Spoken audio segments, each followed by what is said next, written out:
दीपक, कॉलेजला माझा बाप जायचा का? अहो पप्पा, रविवारी आज रविवारचं माझ्या बापाने गेलतं का कॉलेजला? रविवार आहे आज. ए मम्मी, यांची रात्रीची उतारली नाही वाटतं. हे लागलं भुकाय बघ परत. महिना अखेर आली की हे इंग्लिश बंद करीत आणि हातभट्टी येतं, माझ्या डोक्याला त्रास देतं. तरी रात्रीच मला राजाचा फोन आला होता. म्हणला म्हातारं नीट पोचलंय का घरी. लिजिम खेळत जाताना दिसलाय. मी हातभट्टी पिल नाही तर इंग्लिश पिल, तुमच्या पैशाची पेतो का बडव्यांनो? हा, हा हा हा हा हा हा. स्वतःच्या कष्टाच्या पैशाची दारू प्यायला देशील ना मला, तवावर तोंड करून बोल. लय शहाणपणा करून नाही बोलायचं बापाशी बोलताना.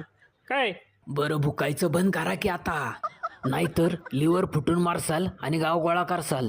10-13 घालायला लागायचा, खर्चाचा कार मोकार बिनकामाचा. बडव्या, माझ्या जीवा उठला काय? लाज नाही वाटत का बापाशी असं बोलताना? हा, बया